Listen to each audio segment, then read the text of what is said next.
Good evening, everyone, and welcome to JLive, the Jewish Arts Collaborative's new series of bite-sized virtual cultural experiences. I'm Joey Barron, the Artistic Director of JArts, and we are thrilled to see so many people here. To keep tonight flowing smoothly, microphones will be muted, but you are welcome to ask questions by using the Q&A button on your control panel located on either the top or bottom of your screen. Now, as part of our commitment to bringing the best local talent to a Zoom screen near you, tonight, JLive Music is honored to welcome one of the most dynamic new voices in Yiddish music, Anthony Mordechai Tzvi Russell. Anthony? Eure Geschichte lech, wegknauf mein Bein. Tief in Herzen bewegt es sich, und mit Tränen fragt es sich, was wird weiter sein?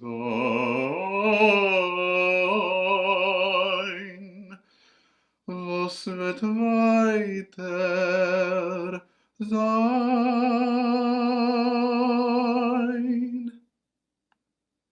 It's really strange to sing a Hanukkah song in May, but these words in Yiddish by Morris Rosenfeld so closely matches what I feel is the mood in the world right now. The words go, "Oh, you little candles, your stories awaken my anguish.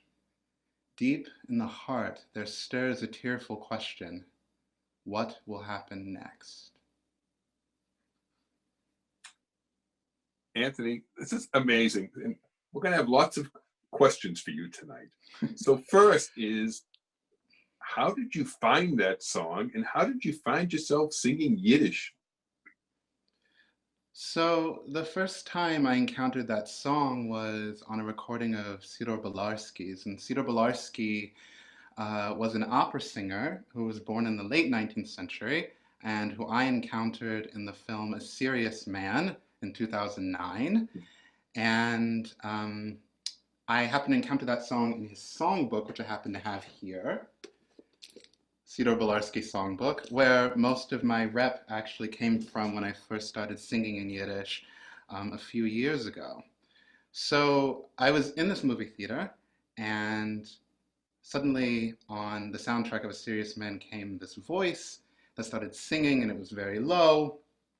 I assumed it was Paul Robeson, because I had the kind of Paul Robeson quality. And it was singing this song, and it was one of the very first songs I ever sort of experienced in Yiddish. Oi, wie Flionen sinden verflogen, seit ich bin am milde Auto do. Die Rede drehen sich, die Augen gehen sich. Ich bin schon alt und greis und grau. So that song was the Milnisträren, which is one of Sidor Belarski's most famous songs. And that's how I encountered Yiddish art song for the very first time in a movie theater. So I decided to follow up on this one initial song, and I found out that Sidor Belarski had an entire songbook, and I started teaching myself songs out of the songbook, and basically the rest is history.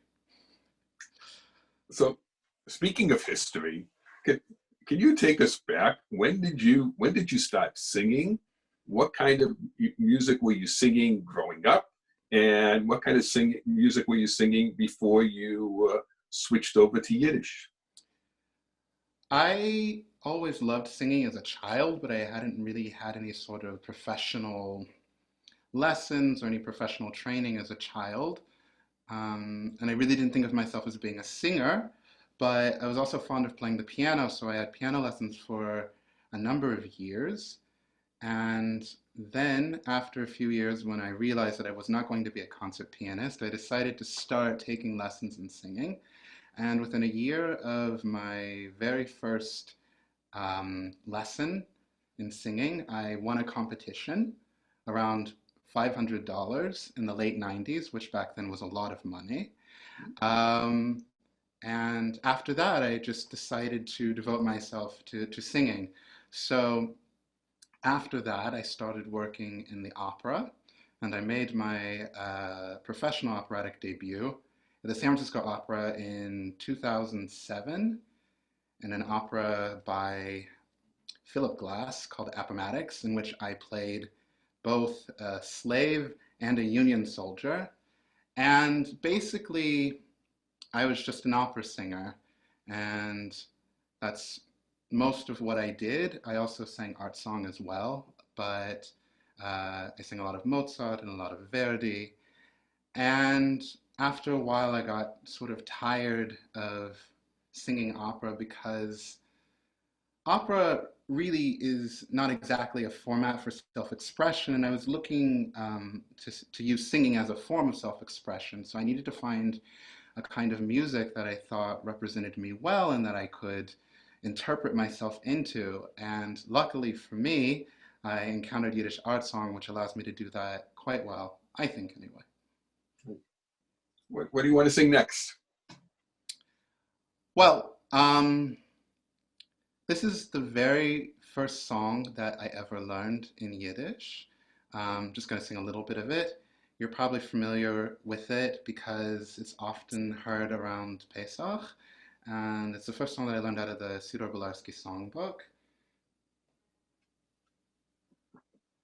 In dem Land von Pyramiden gewinnt ein König bis und schlägt, seinen dort gewinnt die Jiden, seine Diener, seine Knecht, seinen dort gewinnt die Jiden, seine Diener, seine Knecht. Now, Sidor Bolarski recorded this song on his album Seder Nights with Sidor Bolarski, and I think it's really funny because it was recorded in the 1960s, and I think the idea was that if you put this record on, it was as if you were at a Seder yourself, which makes me think that the whole concept of a Zoom Seder is a little older than the present period. Nice. So when the Yiddish music starts to move you, I think one of the things that I'm struck by you is at some point you just dove in head first. You know, there are people who sing Yiddish who don't know a word of it, and you seem really committed to the whole culture and the language and the music. And why'd you do that? How'd that feel to you? Like I said, I really think I was looking for music which I could use as a form of self-expression.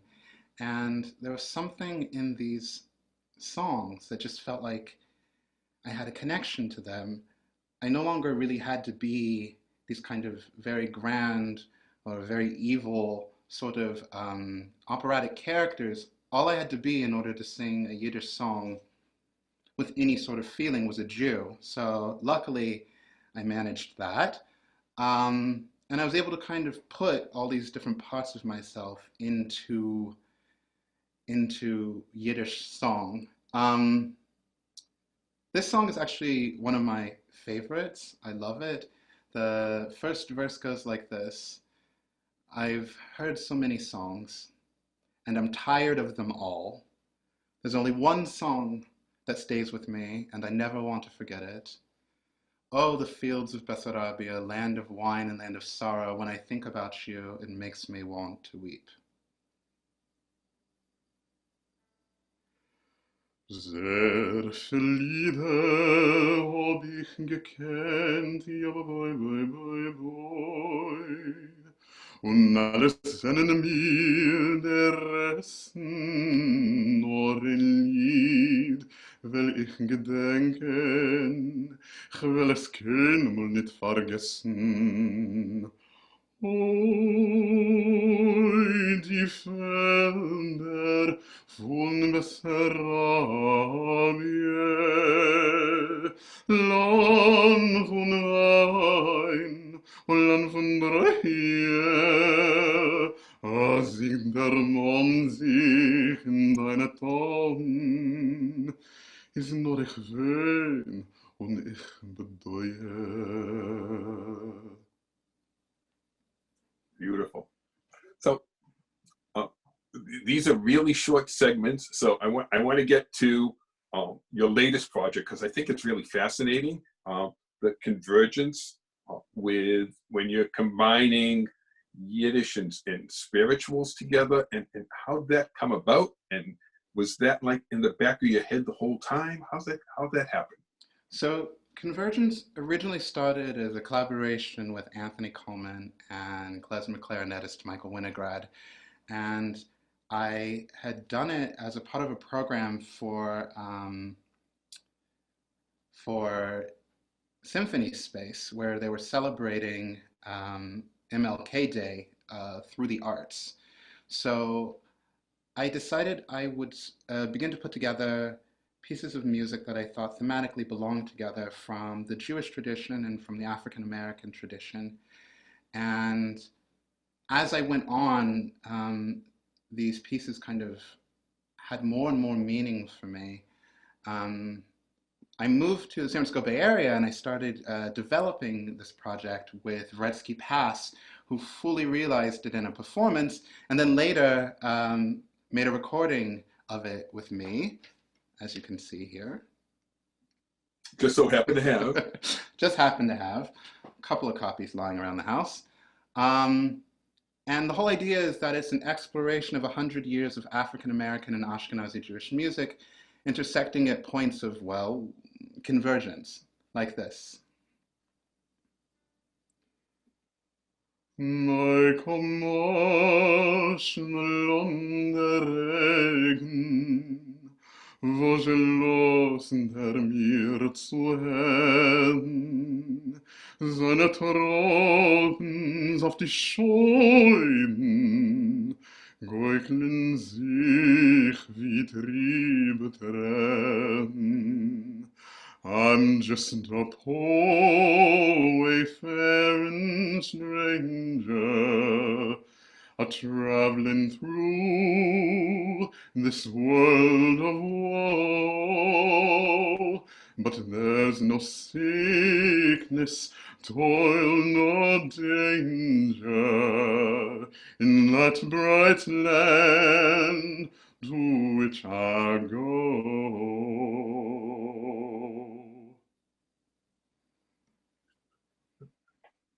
So how'd you put that together? Why those songs?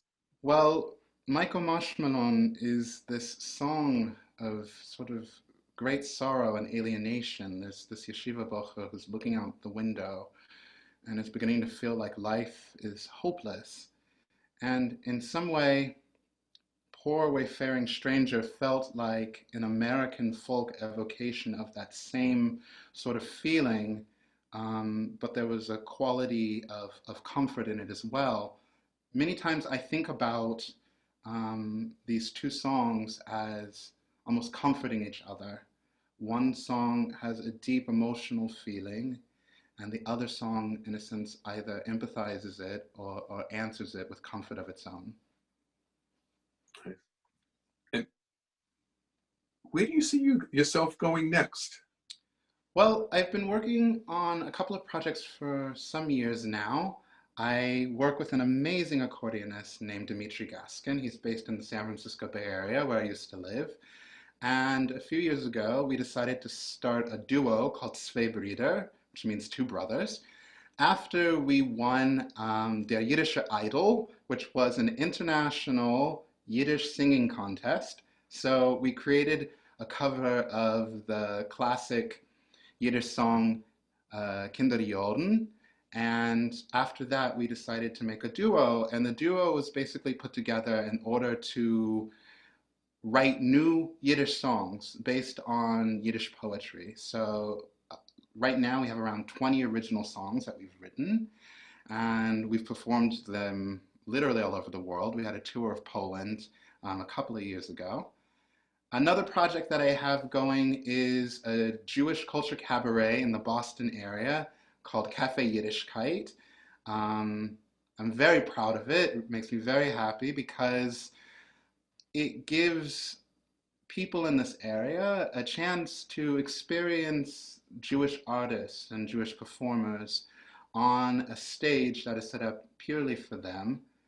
I tell you, the minute this whole thing with the coronavirus is over, um,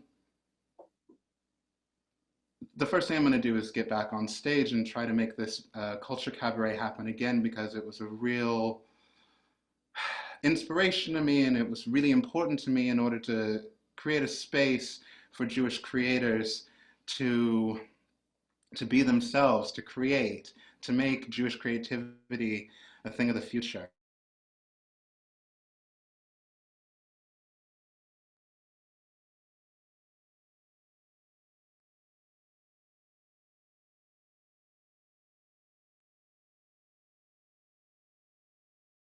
Dave Brubeck's Gates of Justice. It is for a chorus, the soloists are a tenor and a bass.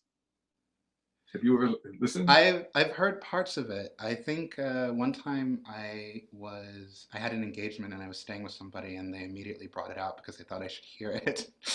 So I am familiar with it. Yes. So this person thinks you should hear it too. Another question is, how can somebody get a copy of the CD? Well, if I'm not mistaken, you're going to put some information about how they can get a copy of the CD. There's a digital download on my site on Bandcamp, and you can download the entire CD, and you can hear kind of the other places that I decide to go with this sort of combination of African American and Ashkenazi Jewish music. Okay. And somebody else asked, how can somebody donate to you? And that is at on PayPal at Anthony Russell Bass. And with that, I can't believe we have to close out now. This has just been like, it's been a minute as far as it's all gone by in a flash. Yeah. Thank you so much. Thank you to everybody who's here. If you enjoyed Anthony's performance, please consider leaving him a contribution at Anthony Russell Bass on PayPal.